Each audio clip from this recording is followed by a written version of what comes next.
Mga ka-Erts, grabe, mukhang may bagong pasabog na naman sa mundo ng My Chris. Hindi na ito simpleng kilig lang, may halong intriga, may halong selos, at may tanong na gumugulo ngayon sa isip ng mga fans. Nagkagusto ni Mikoy. Sino siya? Sorry, si Krista ang gusto ko.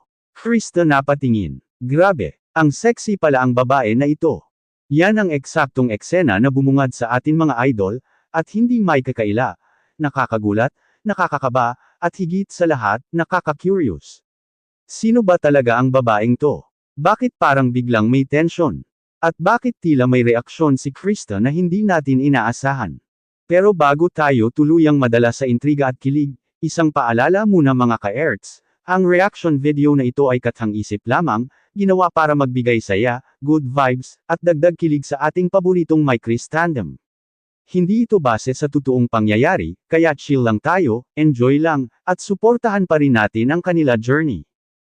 At syempre, huwag niyong kalimutang panoorin hanggang dulo bago kayo mag-comment, dahil bawat detalye dito, may twist.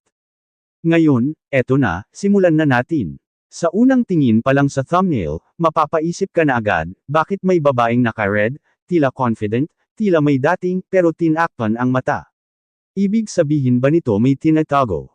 O baka naman, may role siyang gagampanan sa kwento na hindi basta-basta. At doon napapasok si Mikoy, kitang-kita sa gitna, parang naguguluhan, parang napapaisip. Hindi siya yung usual na masayahin at game na game sa harap ng camera. May kakaiba sa aura niya dito. Para bang may iniisip siya na hindi niya masabi. At eto na, ang pinaka-crucial na parte, si Krista. Sa kabilang side, makikita mo si Krista na tila napatingin. Hindi lang basta tingin, mga idol, yung tingin na may halong tanong. Yung tipong, ano to? Bakit parang may nangyayari na hindi ko alam? Dito napapasok ang intriga. Paano kung may bagong taong pumasok sa eksena? Isang babae na biglang napansin ni Mikoy. Isang babae na hindi inaasahan ng lahat, lalo na ng fans ng My Chris. Pero teka lang, bago tayo mag-assume. Sa linya pa lang na, sorry si Krista ang gusto ko. Parang may pinapahiwatig na agad si Mikoy. Parang may gustong linawin. Parang may gustong putulin na haka-haka. So ano to? May nagkagusto ba kay Mikoy? O si Mikoy ang napansin ng iba? At bakit kailangan pa niyang magsabi ng sorry? Ibig sabihin ba, may umamin? At kung meron nga, sino ang babaeng yun? Dito na nagsisimula ang mas malalim na tanong mga ka-Erts. Dahil kung totoo man na may bagong karakter sa kwento, siguradong hindi ito basta-basta. May epekto to, hindi lang kay Mikoy, kundi lalo na kay Krista. At bilang fans, ramdam na ramdam natin ang tension. Yung tipong gusto mong malaman agad ang susunod na mangyayari, pero sabay kinakabahan ka rin sa posibleng kalabasan. Sa ngayon, malinaw ang isang bagay, hindi ordinaryong eksena to. May pinaghuhugutan, may pinagmumula ng emosyon, at higit sa lahat, may paparating na twist na hindi natin inaasahan. Kaya mga ka-Erts, kapit lang, dahil sa susunod na segment, bubuksan natin ang mas malalim na bahagi ng kwento. Sino nga ba talaga ang babaeng ito, at bakit tila may epekto siya sa mundo ng My Chris? Mga ka-Erts, kung akala nyo tapos na sa simpleng tanong ang lahat, dito na nagsisimula ang tunay na init ng kwento. Balikan natin yung eksena, nandun si Mikoy, tahimik, tila may iniisip. Hindi siya makatingin ng diretsyo, parang may iniiwasan. At sa gilid, nandoon si Krista. Hindi siya nagsasalita, pero kitang-kita sa mata niya, may napapansin siya. Alam nyo yung ganung tingin. Yung hindi pa nagsasalita pero parang sinasabi na lahat. Doon pa lang, ramdam na ang tension. At biglang may pumasok na eksena, yung babaeng naka-red. Hindi siya basta-basta pumasok lang. Yung dating niya, parang may kumpiyansa. Yung tipong hindi nahihiya, hindi nagdadalawang isip. At doon na nagsimulang magtanong ang lahat, kilala ba siya ni Mikoy? Dahil sa paraan ng pagtingin niya, parang hindi ito unang beses na nagkita sila. At dito na pumasok ang mas matinding intriga. May mga bulong, may mga haka-haka. Siya ba yung sinasabi na nakilala ni Mikoy dati? May connection ba sila bago pa si Krista? O baka naman, siya yung tipo na nahulog kay Mikoy? At doon na pumasok ang pinaka-nakakagulat na parte. May moment na tila may gustong sabihin ng babae. Hindi man direktang ipinakita, pero sa body language niya, parang may gustong ilabas. Parang may gustong aminin. At doon na napatingin si Mikoy. Hindi yung normal na tingin yung tipong nagulat. Yung tipong hindi niya inaasahan na mangyayari to sa harap ni Krista. At si Krista, tahimik. Pero ang tahimik niya, mas maingay kaysa sa anumang salita. Dahil sa bawat segundo na lumilipas, mas lalong lumalalim yung tanong, ano ba talaga ang namamagitan? Pero teka, dito na papasok ang pinaka-crucial na linya. Sorry, S.I. Krista ang gusto ko. Boom! Isang linyang kayang patahimikin ang lahat. Isang linyang kayang magpatigil ng haka-haka. At isang linyang, diretsahang sagot sa lahat ng intriga. Pero mga ka-Erts, hindi doon nagtatapos ang lahat. Dahil matapos sabihin iyon ni Mikoy, may napansin ang lahat, si Krista. Hindi siya ngumiti agad, hindi rin siya nagsalita. Napatingin lang siya, at yung tingin na yun, hindi simpleng saya. Parang may halong gulat, may halong relief, at konting pag-aalinlangan. Bakit? Dahil sa mundo ng isang taong nasanay na masaktan, hindi ganon kadaling maniwala agad. Kaya kahit malinaw ang sinabi ni Mikoy, ramdam mo pa rin, may iniingatan si Krista. At dito na lalong umiinit ang kwento. Dahil kung malinaw na si Krista ang gusto ni Mikoy, bakit parang hindi pa rin tapos ang tensyon? Ano pa ang susunod na mangyayari? At sino ba talaga ang babaeng yun? Isang simpleng admirer lang ba, o may mas malalim pang dahilan kung bakit siya nandito? Mga ka-Erts, sa susunod na segment, doon na natin makikita ang mas emosyonal na reaksyon ni Krista, at ang posibleng pagbago ng takbo ng My Chris story. Kaya huwag kayong bibitaw, dahil papunta pa lang tayo sa pinakakilig at pinakamasakit na parte. Mga ka-Erts, dito na tayo sa punto na hindi na lang intriga ang umiiral, kundi emosyon na talaga. Matapos sabihin ni Mikoy ang linyang, sorry, si Krista ang gusto ko, akala ng lahat doon na matatapos ang tensyon. Pero hindi, doon pa lang pala nagsisimula ang mas malalim na laban, ang laban ng damdamin. Kasi habang malinaw ang sinabi ni Mikoy, hindi agad gumaan ang pakiramdam ni Krista. Sa halip, lalo siyang natahimik. Yung tipong hindi mo mabasa agad kung masaya ba siya o nasaktan. Kasi sa totoo lang, minsan kahit marinig mo yung gusto mong marinig, kung may duda ka na, hindi agad nawawala. At yon ang naramdaman ni Krista sa eksenang to. Napatingin siya kay Mikoy, hindi matagal, pero sapat para makita mo na may gustong itanong ang puso niya. Sigurado ka ba, o sinabi mo lang yan dahil nandito ako? Boom! Yan yung tanong na hindi niya binigkas, pero ramdam na ramdam. At si Mikoy, napansin niya yun. Doon na nagbago ang aura niya, mula sa pagiging defensive, naging seryoso. Yung tipong hindi na siya basta nagpapaliwanag, kundi gusto na niyang iparamdam kung ano talaga ang totoo. Pero bago pa man siya makapagsalita ulit, sumingit ang presensya ng babaeng naka-red. Hindi siya umatras, hindi siya natakot, sa halip, ngumiti siya. Isang ngiti na parang may ibig sabihin, hindi para manggulo, kundi parang tanggap niya na ang sagot. At doon niya tuluyang pinatunayan ang role niya sa kwento. Hindi siya kontrabida. Isa lang siyang taong, umamin. Isang taong naglakas loob magsabi ng nararamdaman, kahit alam niyang may masasaktan, kahit alam niyang hindi siya ang pipiliin. At sa totoo lang mga ka-Erts, doon siya naging totoo. Dahil hindi madali ang umamin, lalo na kung alam mong hindi ikaw ang laman ng puso ng taong gusto mo. Kaya sa eksenang yun, imbes na magalit ang viewers, marami ang respect. Pero balik tayo kay Krista. Dahil habang nagaganap ang lahat, may nangyayari sa loob niya. Unti-unti niyang pinoproseso ang sinabi ni Mikoy. Unti-unti niyang tinatanggap na, sa dami ng intriga, sa dami ng posibilidad, siya pa rin ang pinili.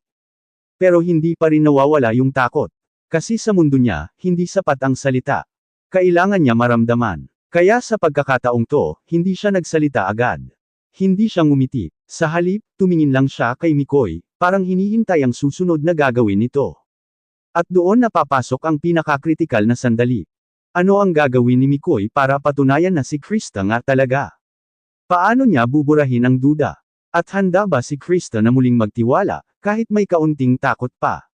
Mga ka-Erts, sa susunod na segment, doon na natin makikita ang pinakakilig na may kasamang kasiguraduhan, o baka, isang twist na magpapaiyak sa ating lahat. Kaya kapit lang, dahil papunta na tayo sa pinaka-heart ng kwento ng My Chris. Mga ka-Erts, ito na yung punto na hinihintay ng lahat, yung sandali kung saan hindi na sapat ang salita, kailangan na ng patunay. Nakatayo si Mikoy sa harap ni Krista. Walang script, walang camera tricks, pure na emosyon lang. Tahimik ang paligid, pero ramdam mo ang tibok ng bawat puso. At doon, dahan-daang lumapit si Mikoy. Hindi nagmamadali, hindi rin nagdadalawang isip. Yung bawat hakbang niya, parang sinasabi, sigurado ako sa'yo. At si Krista, hindi siya umatras, pero hindi rin siya gumalaw. Parang hinihintay niya, kung hanggang saan dadalhin ni Mikoy ang mga sinasabi niya. At biglang nagsalita si Mikoy, mahina, pero direkta. Hindi ko sinabi yun dahil nandito ka, sinabi ko yun dahil ikaw talaga. Grabe. Isang linya na hindi kailangan sigawan, pero tumagos hanggang puso. At doon na tuluyang nabasag ang pader na unti-unting binuo ni Krista sa sarili niya. Makikita mo, nagbago ang mata niya. Mula sa pagdududa, naging emosyon. Mula sa pag-iingat, naging pag-asa. Pero hindi pa doon nagtatapos. Dahil si Mikoy, hindi lang nagsalita. Ginawa niya ang bagay na hindi inaasahan ng lahat. Hinawakan niya ang kamay ni Krista. Hindi mahigpit, hindi pilit. Kundi yung tipong marahan, parang sinasabi, kung papayag ka, dito lang ako. At doon na napangiti si Krista. Hindi yung malaking ngiti ha, kundi yung totoo. Yung galing sa puso. Yung ngiti na nagsasabing, naniniwala na ako. Mga ka-Erts, aminin natin, dito tayo tinamaan lahat. Dahil sa gitna ng intriga, sa gitna ng selos, sa gitna ng pagdududa.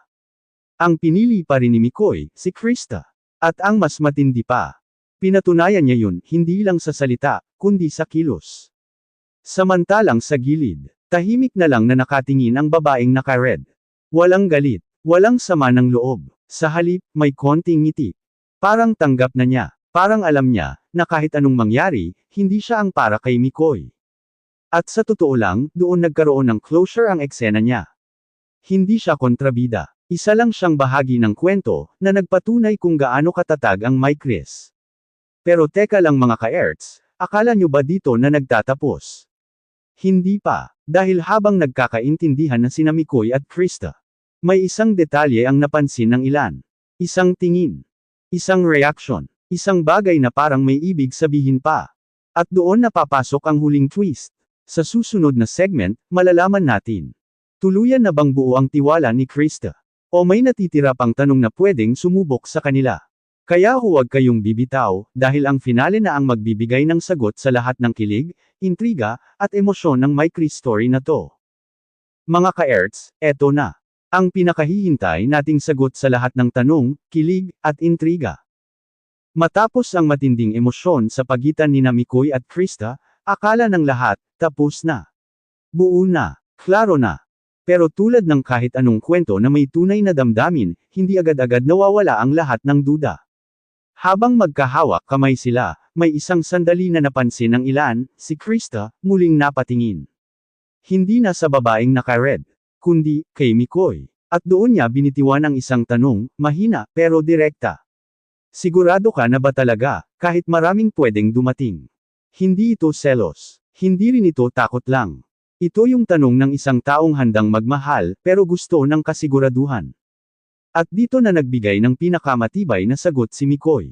Hindi siya agad nagsalita. Sa halip, mas hinigpitan niya ng konti ang hawak niya sa kamay ni Krista. At tumingin siya diretso sa mata nito. Hindi kita pinili dahil ikaw lang ang nandyan, pinili kita dahil ikaw ang gusto kong manatili. Grabe.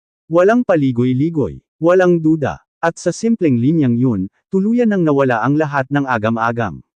Doon na tuluyang ngumiti si Krista, hindi na pidgel, hindi na nagdadalawang isip. Yung ngiti na nagsasabing, okay na ako.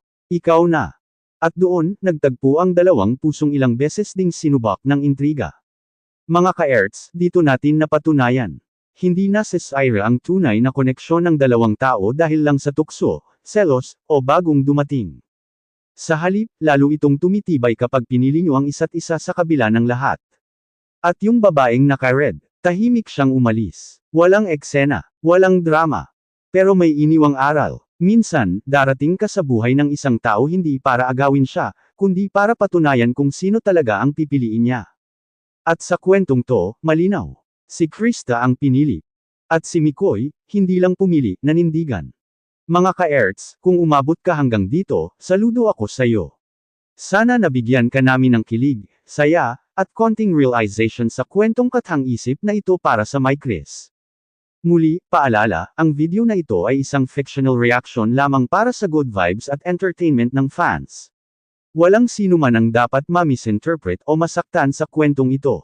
Kaya kung nagustuhan mo ang takbo ng story natin, ay comment mo sa baba, Team MICRIS Forever. Like at share mo na rin para mas marami pang kiligin. At huwag kalimutan mag-subscribe para sa mas marami pang intriga, kwento, at solid na reaction. Ako si Ka-Ertz, at hanggang sa susunod na kwento, ingat kayo lagi, at magmahalan lang tayo.